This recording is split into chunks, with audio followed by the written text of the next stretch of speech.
doing it. Let's do it. Dr. Aaron Horschig.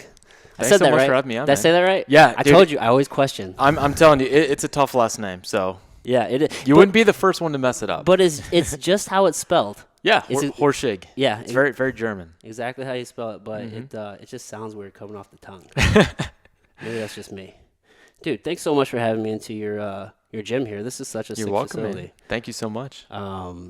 So, dude, how does it feel to in the world of like of physical therapy or just sports performance? Like, dude, you're the guy. How'd you get there? I'll say this. I don't feel like the guy. Like, I don't feel like I've ever made it. You know what I'm saying? Like, Oh, I yeah. still feel like I'm very new. Yeah. And I still have so much to learn. So, I will say it's just constant hard work and into Yeah. something that I love doing. So it doesn't feel like work. You know what I'm saying? Right. They always say the difference between having a job and a career is the job is you're always looking at the time, whereas the career, there's not enough hours in the day kind of thing. Right. That's sort of how it feels. It's like, if I could just have 4 more hours every single day, if I Right. could just do this much more, just because I love doing it.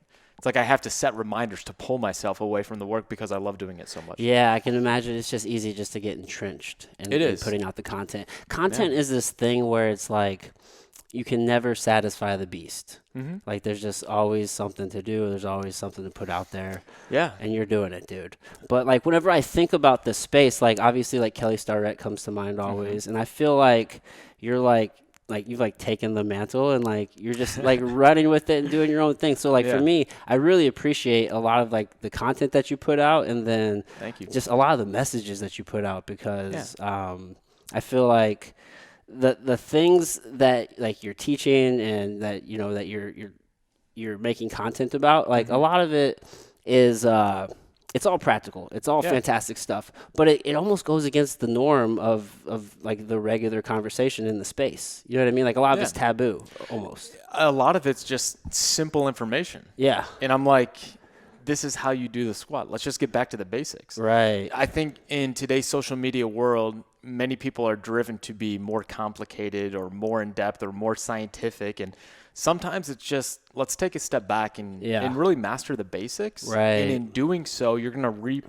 rewards that you never would have gotten had you gone way complicated, if that makes sense. You know what I'm saying? 100%, dude. I mean, I feel like there are like foundational movements that we all need to master. And it's oftentimes with just like the bodybuilding model, which I feel like a lot of us kind of start there, you kind of skip over all those foundational movements that you just need to have. Yeah. It's foundational movements and foundational concepts that make the biggest difference with anyone. And this is in any avenue of life, really. Yeah. You know, when I first started talking to the world, it was very much so the squat, which is why I called it Squat University. In looking at different athletes, there was this like deja vu like scenario where time and time again I was seeing these amazing athletes from many different avenues of sports on all different levels. And they were coming to me with problems as a physical therapist, different pains, back pain, hip pain, knee pain. And in our evaluation, I would just ask them a simple question. Take your shoes off, do a simple squat. I want to see what your movement pattern looks like. Yeah. Then try a single leg squat. And time again, like I said, there was this deja vu like scenario where I was seeing these athletes who should be capable of doing a very simple bodyweight squat and look immaculate, have these problems. Right. And I'm scratching my head. I'm like, but all these athletes are bigger, faster, and stronger than we ever have been. I mean, we see athletes on SportsCenter's top 10 every single day doing amazing things. World records are broken every single week, it seems like, if you watch SportsCenter enough. Dude. But yet, why are we having these very simple problems, seemingly simple problems, of athletes not being able to perform a great-looking bodyweight squat with shoes off? And it sort of dawned on me that as a practitioner, we have been teaching sort of the wrong things necessarily. We've sort of forgotten these very basic concepts of move first before we move more. Yeah. And I think when you conceptually rearrange those athletic priorities to do the basics first and do them very well, you're going to see things that we've never seen before. Yes, we're going to hit more and more of those potential performance accolades that we're always going for. Yeah. But we're going to be able to sustain them for a long time because injuries are things that we see creep up so often in Yeah. every single sport. And I think a lot of times it's because we're sort of lacking this fundamental move well first concept. 100%. I feel like performance kind of trumps sustainability oftentimes with a lot of these training programs. Well, just think about it like this. As a kid growing up, we're always, I guess, advertised to for a lot of like skills camps. Yeah. You never hear about a movement camp, Never. right? It's not sexy. It's not going to sell. But a skills camp, now that's going to, you know, Right. for a 7 or 8 year old, Yeah. you know, sure, they need skill, but they need to be able to have that base of their foundation built first. Well, movement is a skill. Movement is a skill that needs to be practiced. 100%. Think about it like a pyramid. A pyramid can only be as tall as it is wide. That's something Louis Simmons is pretty well known for saying. Well, too often today, athletes are so enamored with performance. How much can I lift? How much weight can I put up? How far can I jump? How fast can I throw? Yet they're not as enamored with how well can I move first. Right. So it's like their performance pyramid is flipped upside down. Yeah, and that's not sustainable. It's not sustainable. It doesn't take a master engineer to know that the next time a storm blows through, that pyramid's going to topple over. Right. And that's why we see all these athletes who are amazing performers, Right. just sort of like a light flicker and then burn out as Yeah. far as their careers go, because they have some sort of injury that pops off. Right. And that's what I'm trying to flip, is I'm trying to just say, hey, I'm not here to necessarily add 100 pounds to your squat in 10 weeks. I'm not here to give you the training program to help you hit PRs every single day. But I am going to give you some tips that can help you move better and really widen your base of your performance pyramid. And in doing so, you master those, you can hit PRs. You can continue to put 100 pounds on your squat. But that's not my first goal. My first goal is move well first. And then in doing so, it gives you the potential to go even higher and higher and sustain it. Right. You And know? that's the key, right? Yeah. So what are the foundational movements that people should be starting with, you think? So really, we just want to think about things like hinging, squatting, double and single leg. There's just basic movement that we see. Yeah. And it's all based on mobility and stability. Yeah. Sort of that's the prerequisites. Yeah. I always think of like it's like push, pull, squat. Push, pull, carry. Yeah. Yeah, things like that. Lunge. Exactly. Being able to like roll and crawl. I feel like these are just like foundational human movements that like we all get away from. Exactly. Right. And that's where I saw sort of that foundational gap, that hole in their pyramid. Yeah. I found was the squat more than any of the different things. Okay. We could carry well. We could hinge well enough. Yeah. But that's a challenging movement. But it was people. the squat that I found, in my opinion, Yeah. was the biggest hole in most people's performance pyramid. Right. And you chase after that, and I think it allows so many other things to improve. Yeah. And when you look like how many people, and you've talked about this a lot, can just sit, like I said, ass to grass squat and just chill there. Barefoot. Yeah. I can't do it. I have terrible ankles. But it all starts with the feet. From what that's like what I always say. I feel like it all starts with the feet. Is that what you found as well? It's huge. Yeah. And here's the thing too. You said you had bad ankles. Yeah. A number of people will come to me and they'll say, I've been doing ankle mobility so often. I just push ankle mobility every single day and it doesn't get any better. And I say, well, what are you doing with your feet? And they're like, what are you talking about? My ankles are stiff. Yeah. I said, no. That's just where the symptoms are. And yes, I want you to do exercises to improve ankle mobility because it's not going to get any better if you just don't do any exercises, if you just ignore it. right? If you ignore it. But why are they stiff? That's the question we always have to ask. That's the key question, right? Exactly. With everything that we do. Yeah. Oh, my back hurts. Why does it hurt? My hips are tight. My hip flexors are tight. Why are they tight? Right. But too often nowadays, what do we want to do? Oh, my hip flexors are tight. I'm going to go into my massage therapist, my chiropractor, my PT.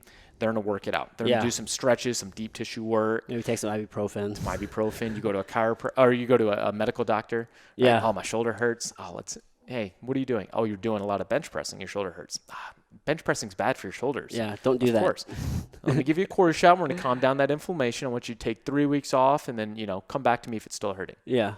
You just slapped a piece of duct tape over a hole in your car's tire. You didn't fix anything. Not a single thing. It may feel a little bit better afterwards because medicine does what it's supposed to oftentimes, but it's not going to get any better if you don't address why the hole's there in the first place. So if we talk about ankle mobility, The feet set the foundation for the ankles to move on top of. The foot's a very mobile complex. There's over 25 bones, a number of different muscles and tendons and ligaments that are around that area. And the foot naturally has to become a stable platform in order for us to walk, to squat, to land from a jump. But too often, what do we wear in our feet? Shoes, Horrible shoes. It's like a cast on your foot. Yeah. I mean, some people call it like a coffin. Yeah. Foot coffin. That's a good way to put it. Yeah. Now, most people that have ankle issues, I always ask them, I'm like, how often are you barefoot? Most people are like, oh, I'm never barefoot. Yeah. Right? And we're like, well, there's an issue right there. Your foot is probably extremely weak. Right. And your ankle mobility issues are a compensation for the weak foot. If the body has to choose mobility versus stability, it's often going to choose stability because it doesn't want to fall over. It doesn't want to collapse onto the ground. Right. So if the foot's not very strong, the body's going to find the next thing close to it, and it's going to stiffen that up. The body's phenomenal at compensating. Exactly. It'll find a way. It will find a way. The same way hip flexors get really tight because the core is really weak and your glutes aren't working well. Right. So you can stretch and stretch and stretch your hip flexors and foam roll, and there's a number of different devices that go right in that area to help relieve tension. Right. And people have to use it every single day. Yeah, but that's just, again, what they're feeling is like referral pain? It's not necessarily referral pain. It can be. But sometimes it's referral tightness, if you want to think about it like that. The stiffness is there. The stiffness is real. But if you're not addressing why the stiffness started in the first place, you're never going to find a true resolution in your symptoms. So that's why you can stretch it, or you can do deep tissue work and you feel good right afterwards. Right. Because when you do a stretch or when you do foam rolling and things like that, neurologically, you're changing your body's perception of stiffness and you allow things to relax a little bit. Mm-hmm. So that's how stretching improves flexibility in the short term. That's how foam rolling or soft tissue work improves flexibility in the short term. Right. One of the reasons we think is that it's neurologically changing your body's perception of pain and tension within a tissue. The issue, though, is that we're not actually addressing, well, why did that tension even get there in the first place? Yes, that's the real question. I found, again, it all usually starts with the foot, and even more so specifically, like the big toe. Like, how important is the big toe? The big toe is huge. Think about it like this. If you're going to hammer a nail into the wall, you're not going to just do it just with a couple fingers. Right. You're going to take your thumb and you're going to grip around it. Your toe sets the foundation, that big toe, for so many things that you do. And obviously, if we look at like apes, right? They have that big toe. They just grip stuff. Yeah, it's like another appendage. Exactly. If you think about the human foot, when a baby is born, the toes are the widest part of the foot. Right. But what happens is modern footwear pinches the big toes in towards the other toes. Right. It's called a hallux valgus fault. Now, people know it commonly as a bunion. Bunion. Right? And most people who wear modern footwear, and I'm talking Adidas, Nike, the big names that are supposedly some of the best shoes out there for us because they have the big names behind it. Yeah. Dude, you know what gets me about Nike, though? What's that? Have you read the book Shoe Dog by Phil Knight? About I know of it. I have not read it. So he talks about that in the process, like of creating this shoe, where he was working. I wish I could remember the guy's name, but a very well-known like track and field coach. And the coach just kept like redesigning the shoe and redesigning the shoe, and like supposedly it was making athletes run better. But the interesting is it's not good for your foot though, because it's still so narrow. It's so narrow. It blows me away. Like how did the shoe supposedly help athletes perform better, even though it's not really? I guess maybe the shoes before that were just that bad. Well, and that's a big thing too, because the problem with shoes isn't like a 20th century thing. Like there's been, documented cases of like narrow shoes for hundreds of years. Oh, yeah. I mean, the Chinese do foot binding. Exactly. Well, I mean, there's European history. There's a number of different shoes with the higher ups in their systems. You know, that they would actually wear more narrow shoes to show that they were of more. It's like a status thing. Status thing. Right. Exactly. Yeah, like corsets and all that stuff. Exactly. Yeah. And what happens is that when the toe is smashed in, the big toe is smashed in, a number of things happen to the foot. And the most noticeable thing is that the foot increases its ability to excessively pronate over. You lose that pronation control when the big toe is jammed in. Oh. It's really interesting. That makes sense because it has to spladle out, right? Exactly. To keep you Yeah, stable. toe splay allows your foot to maintain its position. So if that big toe's jammed in, instantly you're allowed to move your foot more than it should. Yeah. Because pronation is a normal movement of the foot. Excessive pronation is where we get in trouble because it leads to breakdown up the chain. Yeah. So again, treating the why. Someone has knee pain because their knee caves around. Are you looking at your shoes? Right. Because too often we want to blame things up the chain. We want to blame the glute medius. We want to blame the hip stability. We want to teach the person, hey, drive your knees out. Don't let your knees cave in. Right. But if they're in a horrible shoe, they're just trying to, tiptoe around on something that's so narrow, it's not going to get any better. Dude, I try to be barefoot as much as possible. Me too. And this is really something that I've gotten into the last maybe year or two. Okay. I had a conversation with Dr. Ray McClanahan, who's a podiatrist out on the West Coast out in Oregon. Okay. And he trained under another well-known podiatrist, Harvey Lamont. Now, in podiatry school and in the practice, it's very common to see problems like plantar fasciitis, things like that. Mm-hmm. And it's like collapsing of the arch. That's one believed thing that they thought it to be. Okay. So Dr. Lamont took all these patients who were not responding well to conservative care, such as arch support, cortisone shots, physical therapy, things like that, and he performed a small biopsy of the plantar fascial ligament. And what he found actually was that there was no signs of inflammation. Really? At all. So we think, plantar fasciitis, that itis ending, we believe that to be inflammation. That's sort of the ending. Oh, is that what that means? Exactly. Oh, yeah, the itis. So if you think tendinitis, that's the technical term, the itis, is a suffix for inflammation. Oh, okay, so inflammation of the tendon. Oh, exactly. Got it. Now, for plantar fasciitis, it's the plantar fascial ligament at the very bottom of the foot. It's just a really hard piece of leather. You can think about it like that. Okay. But didn't find any signs of inflammation. In fact, what he found was necrotic and dying tissue. Really interesting. Really? Yeah. So it's like atrophying. Not even atrophy. It was actually dying. There were small parts of the tissue that was dead. Oh, really? Yeah. So here's the thing, what happens.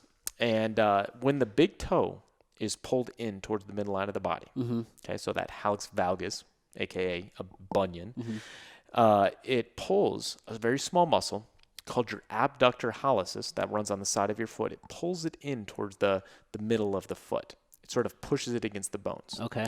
Now, there's a small artery that runs down the back side of the body called your posterior tibialis artery. Okay. And branches off that is a tibialis or lateral tibial artery that sort of runs behind it. Okay. And it runs underneath this muscle.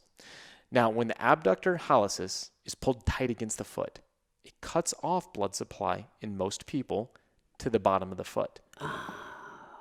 Makes sense. So all of a sudden, there's a very localized area on the bottom of the foot that has less blood flow to it. Could that create like poor blood flow into your toes? Not actually into the toes because there's more blood vessels that run into the foot than just that one. Okay. But this is just going strictly to the inner part of the heel. Got it. Where most people develop plantar fasciitis pain, right? So that's actually why they've reclassified it as plantar fasciosis. What does that mean? The OSIS is the degenerative problem. Oh, okay. Exactly.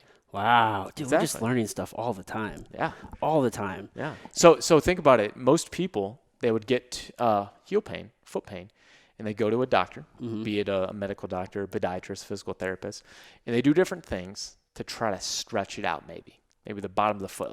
Let's roll a ball on that bottom of the foot. Let's do some stretch to the bottom of the foot. Yeah. Maybe you see a podiatrist and they give you an arch support. Yeah, right? Those are the worst. Exactly. Do you know there's research that shows that almost 1 in every 2 people who have plantar fascial pain, 15 years later, still have symptoms? Wow. 15 years later. It shows that we're just completely going about treating it the wrong way. Right. And while some people find some relief in the short term, a long-term prognosis is not very good for that issue because they're not addressing the problem. Right. It's a footwear issue. Yeah.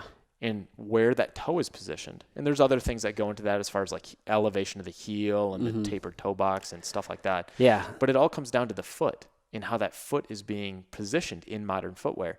You get that toe back out to its position where it should be. Yeah. The natural foot position where the toes are the widest part of the foot.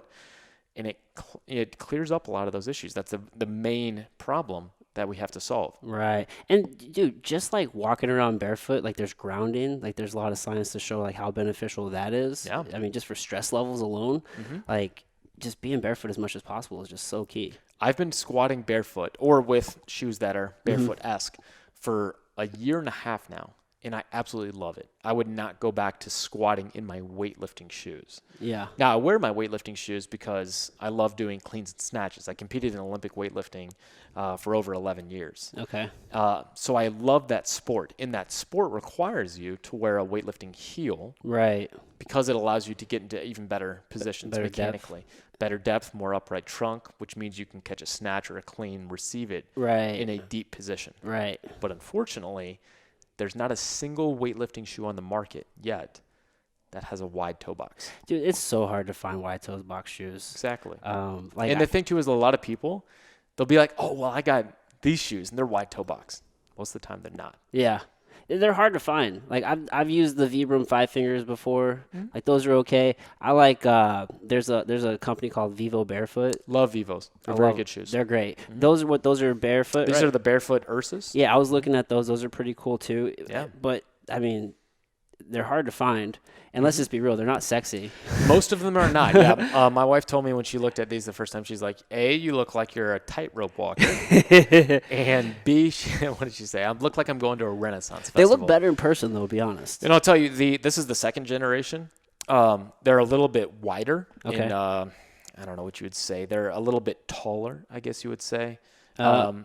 Compared to the first one. The first one is a little bit flatter. Pretty like narrow as far as like the toe area. As far as just the top, it flattened out a little bit more. This one has a little bit more elevation. Okay, I got you. Yeah. But yeah, dude, they're so hard to find, but they're the best shoes. I always wonder if like, I doubt it will ever happen, but like, when will something like that become the norm? I think it just takes a lot of education, because Right. what people don't realize is that these big companies like Nike and Adidas, they are not athletic footwear companies. No. And that may blow a lot of people's minds.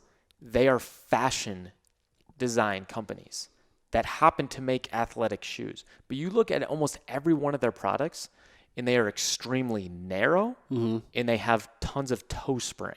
What I mean by toe spring is the front toes are elevated. Like curls up. Curls up. Yeah. Horrible for your foot. Because what it does is it just holds your big toe and all the rest of the toes in an extended position.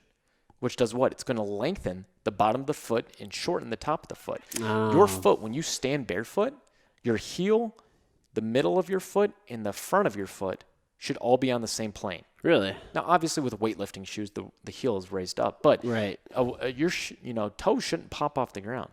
But the way your shoe, if you were to take an X-ray of someone standing in a pair of Adidas running shoes, Yeah. right? The heel is elevated a little bit, most. Mm-hmm. The toes are elevated also. That's toe spring. So now we have elevation. Yeah. All your pressure is on Like the ball of your foot. the ball of the foot. And that's actually where most shoes have the widest part of the foot positioned, is the ball of the foot. But yet, when you were born and young, before you ever put shoes on, your toes were the widest part of your foot. You go to these third world countries where people don't wear shoes, Yeah. look at their feet. They look nothing like people that live in America's feet. Oh, dude, they're wide. They're super wide. And they don't have foot issues, Right. you know? Yeah. Dude, between the elevated heel and the toe box and like you said, the foot, the toes curling up, and then all these orthotics, Yeah. it's like, man, it's just a disaster zone for feet. It is. And that's actually one of the most interesting things, because when I was talking to Ray McClanahan, Dr. Ray McClanahan, he said when he works with athletes, one of the first questions he asks them is, are you willing to put something on your feet that may not look the most pretty? Like, are you actually willing to go function over fashion? Yeah. And he's like, if an athlete's not, he's like, I'm sorry, I can't work with you. A lot of people aren't. They're not. And if that's your prerogative, that's fine. Like, if you want to rock some amazing looking Jordans around the weight room because you want the accolades that people look at you and they say, oh, those are good shoes, do it. That's why you're wearing those shoes. Right. If you want to feel great, move great, Right. and have, better strength and movement for the rest of your life, you got to put those aside and wear shoes that accommodate to the natural positioning of what your foot should be in. Right. And eventually the fashion will catch up to the function. Yeah. You look at like Lems or Vivos, those are stylish looking shoes. They look good. Yeah, they look good. Like, it doesn't have to be the Vibram 5 fingers. I know it's not everyone's style. I wouldn't rock a pair of Vibram 5 fingers, but I'm wearing a pair of Ursus that looks like I'm going to a Renaissance festival. But like, these are freaking like comfortable. These are so comfortable to wear. Comfort matters. Comfort matters. Yeah. Yeah. And not like the comfort where it's like 2 inches of cushion and you're walking on a pillow. Yeah, and those Skechers commercials. Yeah. They're like, oh, it feels like I'm walking on a pillow. Yeah, dude, that's the worst. I was like, you're making your foot weak. Yeah, you're totally. I mean, it's a crutch essentially. Like you're not allowing your foot muscles to develop in the proper way. Yeah. And then that's just going to cause issues up the chain. You're going to be injured, Mm-hmm. and then people just like throw ice on it, right? Let's just throw some ice on it. Oh man, dude, yeah. I love how like you're like ice isn't the answer because Mm-hmm. you're 33, right? 34? 34. 34. So I'm 33. So like Yeah. growing up, it was always like rice, rest, ice, Always. compression, elevate. Like that Yeah. was. But even the guy who came up with that protocol has since said like that's not an effective He just did that. Exactly. Yeah, Dr. Gabe Merkin in 1978 wrote the book, the Sports Medicine book, and in it, basically, he labeled rice, rest, ice, compression, elevation, as the go-to means of addressing an acute injury. Yeah. To get you back on track and fix the injury. Yet 2013, I think it was, he wrote the second foreword for the book Ice, the Illusionary Treatment by Gary Reinl. And in doing so, he basically was like, we were wrong about ice. Right. Like, I was wrong. That still isn't even talked about though. It's not talked about enough yet, but it's getting there. And it's one of the reasons why I continuously try to pump out content to help people understand, like, hey, right. like, ice is not the best treatment for pain and injury. Now, if you slam your finger in a car door, put some ice on it. I don't care. You know what I'm saying? Like, right. It has a purpose. It has a purpose. If you cut a finger off, that's why ice was used with injuries originally, because it limits tissue death. Right. Like it preserves. Was that the original case, right? Yeah, Someone lost a finger? Exactly. So, well, in amputations, originally back in the early 1900s, later 1800s, they would do amputation surgeries or, reattach a limb, and they would put the limb on ice. Mm. Yeah. Yeah, and it just carried on until just today. morphed into eventually the treatment of all injuries. Yeah. My mom just had surgery on her rotator cuff, and the doctor was like, put ice on. Like, I actually tore my shoulder probably like 4 or 5 years ago, and they give you like this ice machine. Oh, yeah. And they're like, use this, it's going to help. And like, it helps with pain, but logically, it doesn't actually help with recovery. That's the only thing it does is it helps with pain. Yeah.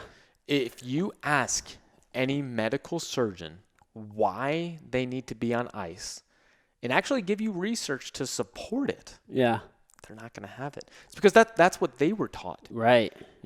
Dude, this doctor told my mom, he was like, it will help with blood flow. I'm like, that's the wrong information. And that's the idea is what they say is that when you ice, you constrict blood flow to an area. So what they believe is that when you take the ice away, there's a flooding rush. back. Exactly. But why would I need to restrict then to get blood flow too? Because blood flow is already going to it. Right. So why do I need to restrict it in the first place? Exactly. It's the entire idea. When you actually look at the research, you're like, wow, why am I icing? Other than pain relief. And even then, if it's just pain relief, there's many things we can do to help relieve pain in the short term nowadays without having to ice. Yes. There's TINS machines. There's just education on how to move a little bit differently or position your body. Like if you have horrible back pain and it feels better to sit up and maybe, position your back with a lumbar support rather than flex. Oh, now you know how to get yourself into a better position, less pain. You do more of that. It's going to help decrease your pain. Yeah. Movement education is key. Or if something hurts really bad, like a TINS machine, there's some that don't cost much nowadays, and it can help basically scramble the waves of pain as far as the information, as far as your brain tracks pain. Yeah. It can almost like if you stub your toe and you rub your foot, it starts hurting less and less. Yeah. Same sort of way. Yeah. Is that what it's doing? It's just kind of like sending signals to take away from the pain? Because pain is only your brain's perception of a threat. Right. So if you can scramble those waves before they get to your brain, which is what a TINS machine's basically doing, it's changing how you're sensing neurologically. It's like that old school Major Pain movie. He's like, how you forget about that? He breaks the kid's finger. Exactly. Yeah, it just blows me away how these concepts just stick around, like shoes or ice, and it's like the research doesn't support it. Exactly. And then we just go down these paths that don't lead to sustainability or longevity at all. Mm-hmm. It blows me away. So, I mean, you brought up the shoes as far as like how were these athletes maybe able to perform better? Well, maybe it wasn't necessarily the narrow width of the shoes that they were using, but maybe it was like the tread. Right. Different things like that. Maybe it was the feel as far as like it was supporting the foot as it hit the ground, making it a little bit stiffer or something like that. Yeah, there's a lot of there's so variables. many different variables, but just the toe width is something that needs to change. And Yeah. I think it will as we get more and more education out there. But yeah, let's talk about the ice for a second, because the idea is when something hurts, I want to put ice on it. And first people's reaction are, I need to decrease inflammation. Right. Well, first and foremost, inflammation is not a bad thing. It's step one, right? It may blow people's minds right there. Exactly. Inflammation is the first step in healing. If you don't have inflammation, you don't have healing. And that's going to blow a lot of people's minds, because we're barraged all day long with the idea that inflammation is the worst thing in the world, and I want to eliminate it as quickly as possible. At all costs. At all costs, inflammation is bad. Right. But if you don't have inflammation, the body will not heal itself. Yeah. So you have an injury. Let's say you sprain your ankle. Well, instantly your body responds through the inflammatory process of sending helpful white blood cells to the area to help clean up damaged tissue. And it also, in doing so, sparks different processes that promote the regrowth of bone or different tissues that may have been injured. Now, if you don't have that, you limit and you delay the healing process. So that was one of the things that Dr. Gabe Merkin, who invented the RICE protocol, he said, when you ice, you delay the healing process. So if we're trying to be as optimal as possible, which is what we do in every other form of athletics, if I want to be as optimal as possible with nutrition, boom, there's a way. If I want to be as optimal as possible with sleep, here's your different things. Or with training, here's your different programs. Or with technique, here's your different cues. But when it comes to injury, why would I not want to do the same thing? Yeah, you absolutely should. We want to be as optimal as possible, which means I don't ice because I want that inflammation. Right. Now, people say then, well, what about swelling? Right. Here's the thing. Swelling isn't a good or a bad thing. It's just a process that occurs with the inflammatory process. Just is. Exactly. It just is. It is a problem if it stays in an area. So whenever you have that rush of different white blood cells and things like that to the injured area, it pulls swelling. It pulls that, I guess we'll just call it the liquid, right, to the area. It's the most simple way of thinking about it. So it's expanding. But what happens is that it doesn't just stay there, or it won't return the same way it got there. Right. So the body has different ways of transporting fluids to and from. Okay, we have the circulatory system, which pumps blood to and from. And it runs off this heart that's pumping it to and from, right? Well, swelling is only evacuated from an area through what's called your lymphatic system. It's another intricate network of highway system that runs to and from all these vessels. Okay. But the lymphatic system doesn't work unless your body is moving. It's moving. So it's a passive system. So if your muscles start pumping, then it starts pulling fluid through the lymphatic system, through that highway of vessels. So let's say you sprain your ankle. What do? You rest and you prop it up. Right. You stop moving. You don't move it. Well, all of a sudden, all that swelling goes to that area, right? Because it's just a secondary reaction to all the inflammation cells going to the area. Yeah. Then it's just going to stay there because you're not moving. Yeah, it's a very passive approach, right? It's like you're elevating it, hoping all that stuff goes away at some point, but you're not actually doing anything to make it happen. Exactly. So if, in fact, you took a more proactive approach and maybe you started doing some ankle pumps, right? Or you started just walking it off. Yeah. Let's say it was too painful. So you put an NMES device, like a Power Dot or a Mark Pro or a Compex on your lower leg, and you just got those muscles to passively contract. Yeah. Right now, all of a sudden, you're making this pumping action. You're pulling this swelling out of the area. No, it's not a problem. That's the game changer right there. Exactly. So that's what Gary Rhino, who wrote that book, Ice the Illusionary Treatment, he told me, he goes, Aaron, we don't have a swelling problem. We have an evacuation problem. And when you let that swelling just sit, that's when it becomes an issue. That's when the joint stiffens up. That's when pain starts to really set in. Yeah. Because everything's just compressed and congested there. Yeah. In the same way, he said, if you had insight to knowing that there was going to be this huge snowstorm and you really wanted to make sure that your front door didn't just pile up, would you, A, go out there and just every hour just brush it off? Or would you wait till the next day till there's 4 feet of snow stacked That's up? the wrong move. Exactly. If you're clearly trying to leave your house, Right. you'd go on every so often. You'd brush it off. Well, the same thing with swelling. If an injury is happening, we want to be proactive in getting that swelling out, pumping the good in, bringing the bad away. And the only thing that does that is movement. Yeah. Pain-free movement. Obviously, we don't want to do too much to continue the injury cycle, but we got to move. Back pain, get up, walk. If you can walk, go take a 10-minute walk. It's going to be moving things. Yeah. That's the message that really needs to be like put out there far more often, as opposed to just sit back, relax, don't do anything, just like wait. Exactly. And that's, what most people get when they go into the medical system. And I'm not hammering on all doctors, because there's some great doctors out there, but you go to most medical doctors with an injury from doing this, and what do they tell you? Stop doing that. Right. Well, we're talking about like conceptually, it's a very big issue. In all levels of the medical system, right? It's essentially like, let's just put a Band-Aid on something. Let's address symptoms. Let's never address the actual root cause. Like, what's the quick fix? Exactly. Instant gratification always. That's our society. Right. Right. Yeah. So it's just a symptom of a bigger problem, really.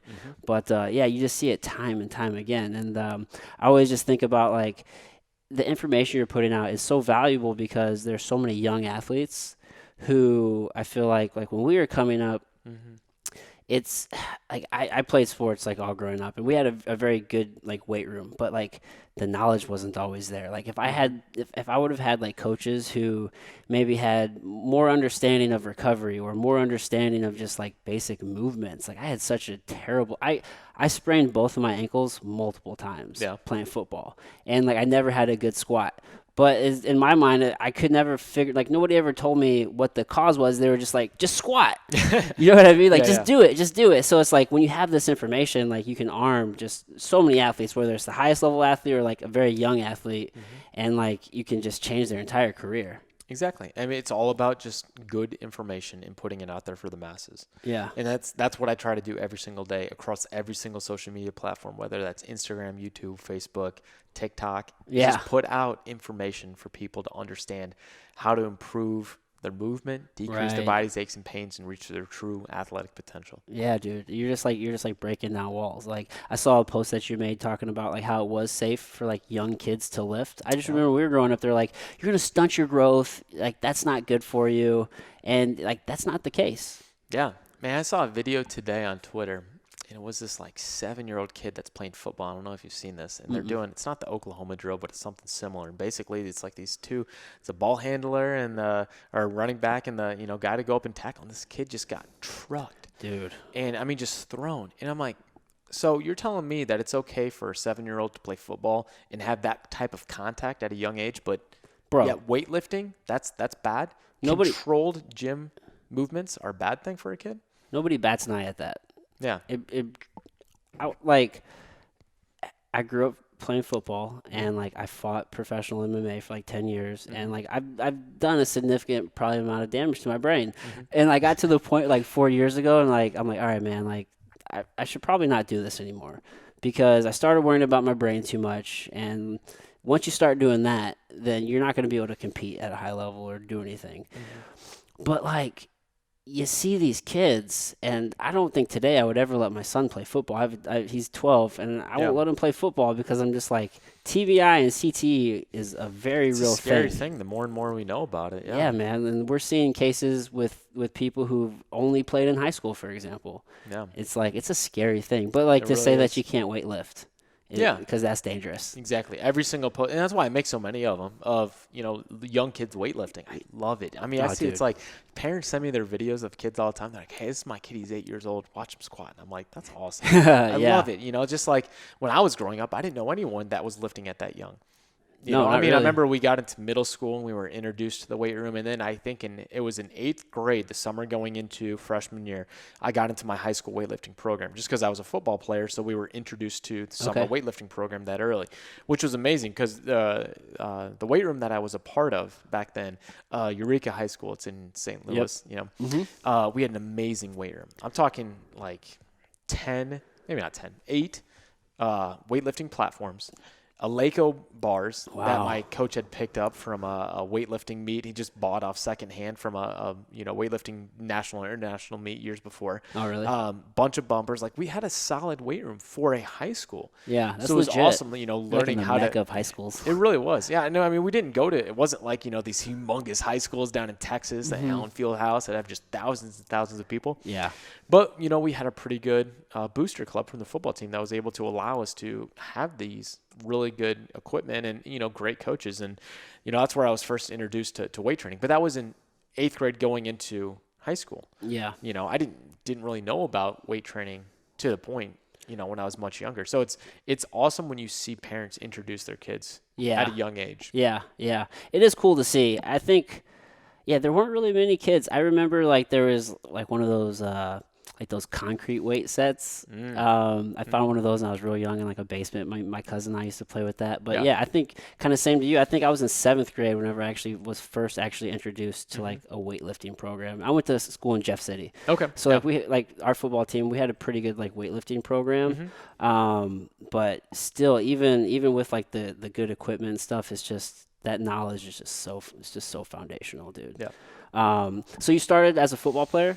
Yeah, started as a football player, high school, and that's really where I got introduced to bench, squat, clean. Your big three in high school kind of thing. Did you guys deadlift at all in high school? Yeah, I mean, we deadlifted, but as far as we had these pound clubs, Yep. 800, 900, 1,000 pound club, and it was bench, squat, clean. Yeah. And I mean, I love doing it. I never did any jerks. I think I maybe tried a few snatches in high school, but it was those three. And we always had so much fun with it because our coach was an old school power lifter that had a little bit of gear. Okay. So man, when it was max out day, and it was fun. I understand his use for it because it got kids excited about the gym. Yeah. Was it the best thing to have a high school kid that dripping wet's 160 pounds, wear a squat suit at 15 years old? You guys are going ham. Yeah. I mean, but I loved it. It was so much fun. Yeah. And then that's what sort of drove me into learning how to compete in Olympic weightlifting. So I got to Truman State University for undergrad. And at that time, I was done with playing baseball and football. I did try out actually for the baseball team. And, it was, God willing, I actually hurt my elbow during tryouts. Oh, wow. Man, and again, treating the symptoms, I was slathering on icy hot every single day. I was like, please let me be able to make this throw. And it just like a knife jabbing into my elbow. Really? I couldn't even make the throw from right field to second base without hopping it. Ooh, so that's brutal. yeah, and I mean, it was a good thing because I didn't make the team. Yeah. And literally the next week, that week actually, that's when Facebook first started. Remember that? Yeah. And Facebook at first, groups were the thing. So you got to college, and remember, this is at the time, high school didn't have Facebook. You had to be in college. You had to have that EDU. Yeah. And you look on groups, and you're like, oh, what are the different things I can get involved in college and everything like that. And there was the Iron Dogs Olympic weightlifting team. And I was like, oh, Olympic weightlifting team. I've heard of Olympic lifting, but I didn't really know too much about it. Yeah. And I went to their informational meeting, and they're like, all right, so this is what weightlifting is. We do the snatch, the clean and jerk, and we just work out a couple times during the week in this small weight room, and we compete on the weekends every once in a while. I was like, dude, that sounds awesome. Yeah. Sign me up. And I actually had a pair of weightlifting shoes because I got them in high school. Because again, my coach had introduced us to lifting. Yeah. And he's like, oh, if you want a better squat, you got to get deeper. You got to get a pair of weightlifting shoes. So I knew what it was, but I wasn't immersed yet. Right. Yeah. So I was like, oh, I'm going to jump right in. I just went right in. Just And first. I competed in weightlifting until 2015 was my very last meet. Yeah. The American Open in Reno, Nevada. That was a lot of fun. And at that time, it was basically just like, hey, I got to make a choice. Do I continue competing and training as hard as I am, as often as I am, or do I start putting a little bit more time into other passions, which was when Squat University first started. Oh, okay. So that's when I stepped back from competing. Yeah. I mean, because I was working 40 hours a week still, training at lunchtime, getting off work, training at nighttime. Yeah. Right? Got to get all my reps in. Coming home, and it's like, all right, it's 9 o'clock at night, make some food, kiss my wife who's already in bed. I'm going to stay up, eat, go back to sleep, do the same thing, again. Yeah. And then most people who weight lift, they know, training sessions aren't an hour. They're way they're longer. like an hour, 2 hours, 2.5 hours, just because half of it's done sitting down. A lot of rest. Right? We have a lot of rest. It's not CrossFit. Like, they're long workouts. Dude, that rest is so important. It's so important because it's when you weight lift, it's all your intensity into perfecting a few reps, and then you're done, and then you take a step back. Now, there's times where you will do things like, a rep on the minute. There are times when you're doing that because when you are in a meet situation, there are times where you may only have a minute or two rest in between these big lifts, depending on if you're following yourself or things like that. So you do need to improve your cardio capacity that way. But weightlifting on a whole is literally like, do a set of 2 reps, and then I'm going to sit down for 2-3 minutes. And just rest. That's why I like the whole message from like Strong First and like Pavel Tsatsouline, where they're like tons of rest, so that way you can get ample recovery and then you can actually perform for that next set. Exactly. And especially, I mean, kettlebell's the exact same way. It's all about the technique. And giving your every last ounce of effort into making a perfect lift. And then we sit down. And then we do it again. And you want to make sure that you have your breath. You can have that conversation. All right, I'm recovered enough to be able to give everything into this next effort. So it's very different than many other training methodologies where they're like, all right, I'm basically going to try to kick your ass for the next 10 minutes, of a workout.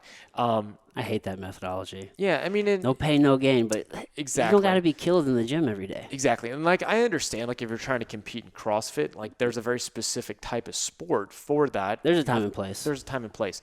But for the passion of weightlifting or powerlifting is very similar as well. It's all about your effort into a very few reps and then making sure that you have enough rest to be able to do it again. Yeah.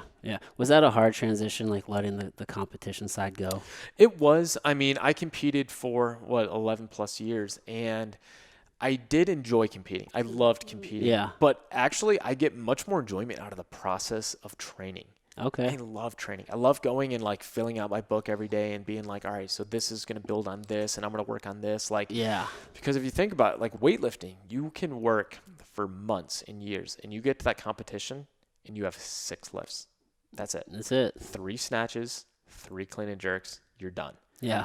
And it's like, if you just had a bad day, like, that's it, man. Dude, I'm sorry. It's heartbreaking. Exactly. And it's not like you're competing every weekend. It's like usually at most, I maybe competed 4 or 5 times a year, and that's a lot for a weightlifter. That's a lot. Usually, I would say, a couple meets a year because you're peaking up for certain points, That's how fighting was. Yeah. I fell in love with training, and I love the competition against myself. Yeah. So I think the transition was okay. I also found other ways to be competitive, obviously, with social media and the way in which I'm trying to build something that, at a younger age when people are like, oh, you're not going to do that. You're not going to be able to, you can't do what they're doing. I'm going to show you. You hear that a lot? Yeah. I mean, in the beginning. I think it was something from childhood probably that sort of drove me that, you're, especially like in different sports. I loved baseball. I wanted to play right field for the Detroit Tigers. That was my team. Right. And I would literally like go outside. And during the wintertime, my dad set up this like netting in our garage that I could back one of the cars out and literally just hit balls into the netting all the time. Yeah. And I mean, I would just go out and just take cuts after cuts after cuts. And I wanted to be the star baseball player so bad. Okay. And it just never amounted. I mean, you're only given so much God-given talent, right? Well, if you would have chose the Cardinals, maybe it would have worked out. I don't know how you're going to live in St. Louis. So originally I lived in Michigan. Okay. So I lived in Michigan. My entire extended family lives in Michigan. Okay, that makes sense. So my very first Major League Baseball game was at Old Tiger Stadium before they tore it down. Oh, that's cool. Yeah, and so I was always a Tigers fan first, and then obviously moved to St. Louis. All right, I'll adopt the Cardinals for my NL team. But I think that drive of being like, hard work, it's going to pay off, and then not paying off, obviously, in that I didn't become a professional baseball player. Yeah. I'm able to see the hard work that I put into a passion that I like pan out more so in my approach to building a brand. So I think that drive just carried over to a different aspect of life. Right. You just put that same energy into something else. Exactly. Right. And exactly. You're just building the Squat University brand, which is taking off and doing phenomenally. Thank you. I mean, I feel like, so for me, I feel like I operate best when I'm doing a whole bunch of things. Like, I feel like I'm always doing something. Like, it used to be like I was working full time and I had the kids and I was fighting, and like I just always had something to do. But I feel like that was just a transition from high school where it was just like school just became work, and then like after school practice just became just more training for this sport, and then now that like I'm done fighting, it's just like you just plug and play. Like you're still putting the same energy, you're still working probably just as many hours in a day, if not maybe more now, but it's just like just diverting that energy. Are you like a head first kind of guy? You're just all into the things that you do? To my passions, yeah, for sure. Yeah, if I'm passionate about something, like that's all I'm thinking about. That's all I'm doing. So I mean, I'm working 40 hours a week as a physical therapist, and then every second that I have on top of that, unless I'm clearly like, all right, put it aside, put the phone away, put the computer today. Yeah. All right, this is what we're doing. I'm gonna hang out with my wife. We're watching a movie. Like. Done. And that time is just as beneficial. It's extremely helpful because it gives you that time where you're just like, I'm just going to relax. Yeah. And then I'm going to go right back into it. And then you get back into it. Mm-hmm. Yeah, man. I mean, you're grinding, dude. So what do you want to work on next with, like, as far as with squat? You just released your book, Rebuilding Milo, which is phenomenal. Thank you. I mean, I feel like it's not one of those books you're just going to sit down and like read start to finish, but it's like it's a resource, it's a tool that you can always check in with for like all level of athletes, dude. Exactly. I wanted it to be that encyclopedia. That, I mean, if you're 10 years old, you have no idea what that is. People don't know what those are anymore. I wanted it to be a reference guide. Yeah. That if an athlete is dealing with a shoulder issue, they go to the bookshelf, they take it off, they look at the shoulder chapter. Yeah. They instantly go, all right, what different tests create pain? What problems do I see? All right, this is the steps I need to take to get out of pain and stay back on track with training. Yeah. And then you may put it back on the shelf and you don't need it for another couple months, another year. But what I do know is that any single person that walks in the weight room will have an ache and pain at some time in their career. Guaranteed. It could be anywhere in the body, foot all the way up. And we don't have, in my opinion, great options all the time to get good, optimal treatment for those things. You either go to a doctor who often will tell you, stop doing what you're doing, take this medication, and rest. Right. You may go to a chiropractor. Back pain, pop, pop, pop, send you on your way. Come back next week, pop, pop, pop, send you on your way. Yep. You go to a physical therapist. Oh, let's put an ice pack on it. Let's do these very simple exercises. Maybe some stems. Exactly. Things like that. Now, there are great practitioners in every single field, but they're hard to come by. There's great PTs out there. There's also most PTs I wouldn't send anyone to. There's great chiropractors out there. There's many I wouldn't send anyone to, because all they're doing is putting Band-Aids on symptoms. It's tough to find a practitioner who's collaborative. You know what I mean? Like, I feel like you should, at least I try to. I feel like most people should take responsibility for their health. Yeah. And it's super complicated, and that's why we need experts, and that's why we need people like you. But like, you gotta take some ownership of like the information, of like working with your physician or your physical therapist or your like working with these people to like creating the best solution. I had to fire a doctor one time because I asked for blood work just because I wanted to get markers, and he's like, well, you probably don't need this test if you're not experiencing these symptoms. I'm like, okay, well, I'm not going to be reactionary, so you're fired. Like, exactly. Like, give me my blood work. But it's like, it's hard to find those practitioners who will be collaborative with you. It's such an important thing. Yeah, it's tough. So I think we're going to see more and more of those people in the future as just the voice gets out as far as understanding and treating cause. Yeah. Being proactive rather than reactive. Yeah. I think we're going to see more and more great practitioners come out in the next, couple decades as we continue to grow. Which is why it's so cool to have tools like Rebuilding Milo for the people who don't maybe have those practitioners, right? Like you have. That's why I wrote it. I wanted it to be, if you don't have a great physical therapist, chiro, athletic trainer, doctor, you don't have the access to things like that. Yeah. I want you to have access to how you can treat your own body. Yeah. Kelly Starrett told me, he goes, if a light bulb is out in your house, do you have to call an electrician to come change it? No, you should be able to change it yourself. Well, many issues that we develop are not medical problems. They're simple movement problems that you should be able to take the first crack at fixing. Yes. So that's what Rebuilding Milo was. It's my attempt to sort of help people learn how to fix these common aches and pains themselves. How long did it take you to write that book? About 3.5 years. Okay. I think so. Dude, it's the information is just so invaluable. It's so well made. Just like the graphics in there are fantastic. Yeah, Victory Belt, the publishing company I went with, were just amazing in developing some awesome graphics. Yeah, So. I'm a real big like book guy. Like I love having a physical book. So Yeah. like Me too. whenever I'm like turning through the pages and like you can feel the thickness of the page, I'm like, yeah, this bad boy is gonna last. Like Exactly. on my bookshelf, it's Becoming a Supple Leopard, and then Rebuilding Milo. I appreciate it. I mean, it's honored to be next to Kelly. I mean, Becoming a Supple Leopard was one of my favorite books growing up, as a young therapist. Yeah. So I actually had him, as you saw, write the foreword for Rebuilding Milo, which was a huge honor. Yeah, dude. I just listened to his conversation with Matt Vincent on the awesome. podcast. That was good. Yeah. Two great guys. Yeah, for I love sure, both dude. of them. Dude, Matt, I want to be respectful of your time, dude. Like, we're coming up like on an hour. I know you got like a million things to do, man. This has been a great conversation. Thank you so much. Hey, you're welcome.